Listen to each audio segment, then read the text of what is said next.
Madison sees him as a big crowd puller for the future. It's his first fight of the year tonight, and he's up against Jimmy Phelan from Hull.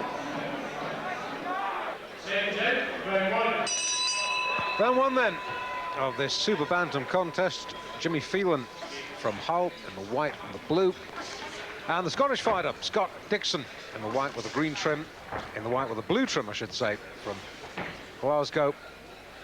And right away, I have to say that I find that astonishing, Gary, that this is billed as a Super Bantam contest, because these boys look enormous for Super Bantam. Yeah, they're actually very, very tall. Scott Dixon's probably about 5'9", 5'10". He's probably bigger than I am. But I think there's probably more the more lightweights than Super Bantamweight. Yeah. I would find it... well, there is no way that these boys are around the 8 and a bit stone mark. It just does not compute. So let us say sort of light-ish, although it's officially Super Bantam. 6'2". Dixon in the white with the blue trim, unbeaten as a professional. 9 fights, 8 wins and a draw. Phelan, in contrast, having fight number 14 tonight. Of the previous 13, he's won 5 and lost 8. And we've made our own feelings here on Sky Scottish before about the wisdom of 2-minute rounds. I still don't see the point, do you, Gary? Nah, not really, but I think this is not a bad show opener. I mean, Scott Dixon's just, as you say, he's still learning the game, but the 2-minute rounds, I still think they should be done away with, and once you turn pro, it should be the 3-minute rounds.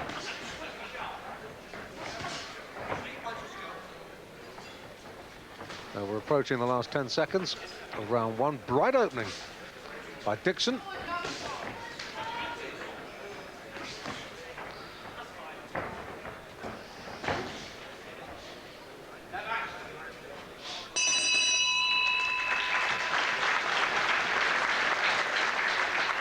Oh, nice crisp opening round. We're with Jimmy Phelan now from Hull.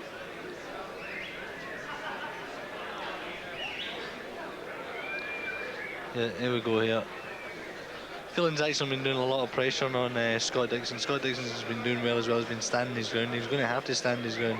Phelan knows he's obviously like fighting out of his own backyard, so he's got to come here and force the pace to try and gain some advantage.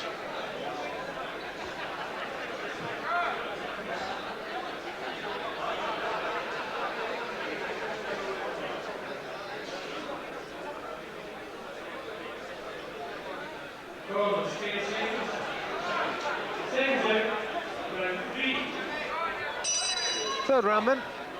Dixon, a home fighter from Glasgow, the white with the blue. Phelan from Hull on the Yorkshire coast, in the white and green. Maybe Dixon just shaded the first. No doubt about the fact that he took the second. Unloaded a couple of big right-handers. Phelan took them quite well. Doesn't want to take too many, though, obviously.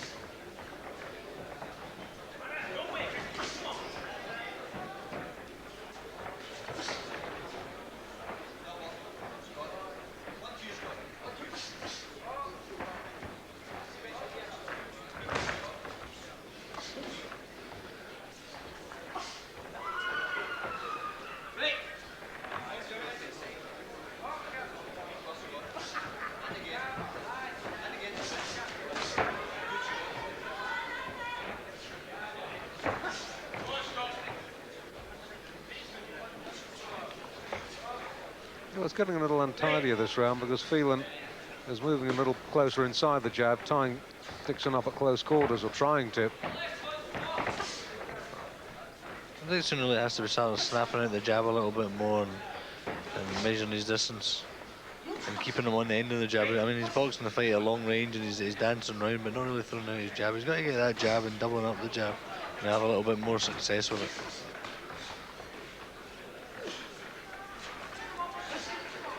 And Phelan has managed to just disrupt the style a little bit in this round. Yeah, well, sometimes, I mean, he's absorbed some of the right hands from Dixon, and sometimes it can be a wee bit disheartening for, like, for obviously the Dixon. He's throwing some good right hands and nothing's happening with him. So you can get a wee bit disheartened with that as well. His feeling's still coming back at him strongly.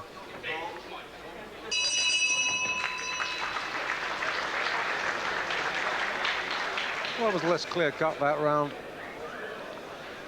Even round.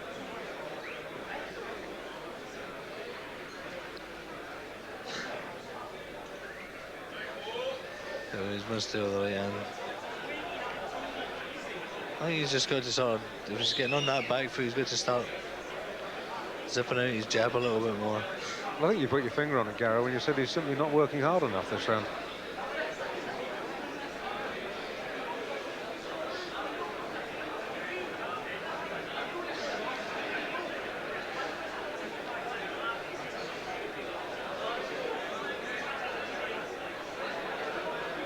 And every time Dixon gets in close, Phelan holds, getting away with it so far.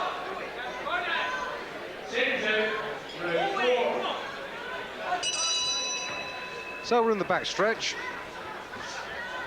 I don't think there can be too much doubt. Dixon in front.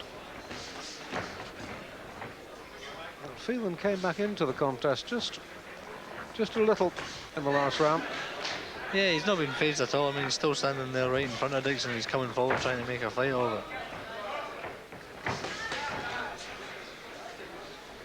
But for me, Dixon should still be working a little bit harder and doing a little bit more work. Well, he has substantial height and reach advantage over Phelan, and really should be making a little bit more of it than he is at the moment.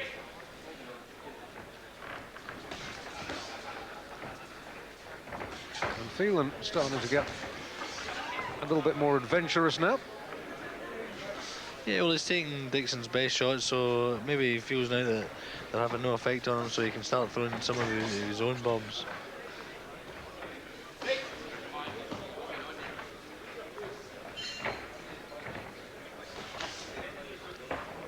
Midway through the round.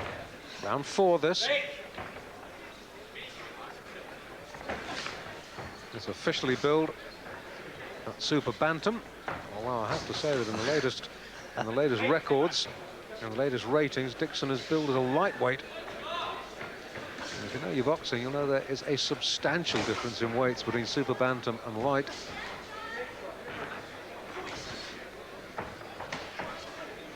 Like about a stone. I think you'd like to be a super bantamweight at that size.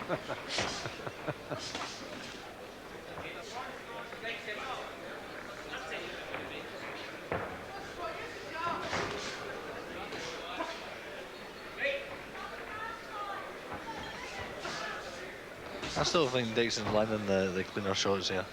Oh, yes. But maybe he's making life just a little bit more difficult for himself than he needs to. Yeah, maybe he should tend to sort of try and slow himself down now. He's dancing about the ring there. He should maybe slow his feet down a little bit and start picking his shots a little bit better. He's just missed with the right hand there. Well, I'm convinced that part of the problem is the 2-minute round. You feel you've got to go out, throw a lot of leather. You don't really have time to plan around. You blink and it's over. Exactly. I mean, you look at Dixon, he's still got that sort of amateurish style. He's bouncing about in his feet, and the balls, if he's dancing about the ring and throwing the 1-2s and moving about, like, it's still like the amateurish style. So if you start fighting the 3-minute rounds, you tend to slow down a bit. How they come for the last then? Scott Dixon of Glasgow in the white with the blue. Jimmy Phelan of Hull in the white with the green. And barring some disaster, Dixon is going to win this by some distance.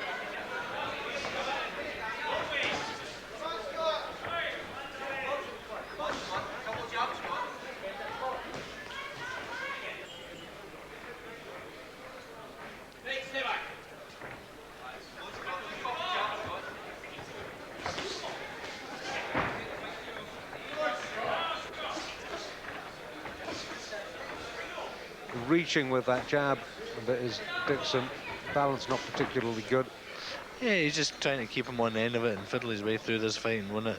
as I say, on the back foot, and he's dancing about the ring. But for me, he should be throwing the jab out really crisply. He should be throwing out 2s and 3s. If he wants to adopt that type of style, where he's moving about the ring, like, he should be jabbing. He should be using his jab a lot more. Yeah, you've got to really drive the jab in. You know, he's just using it as a pawing punch at the moment, and it's having really no effect.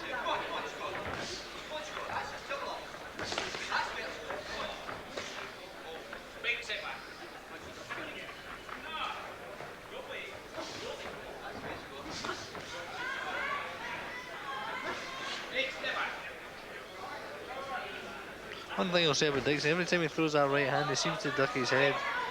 You know, if he's going to sort of start moving up in class and moving up to the slightly harder fighter or a better fighter, they'll start like looking at that and looking at the type of fights and the way he's type of fighting, and that's like maybe a wee fault that he has.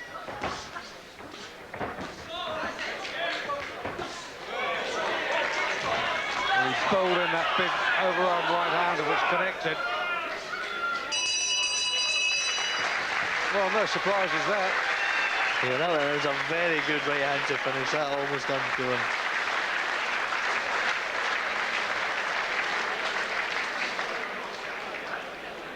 There you go. It's another minute in that round. Well, this is it. This is it.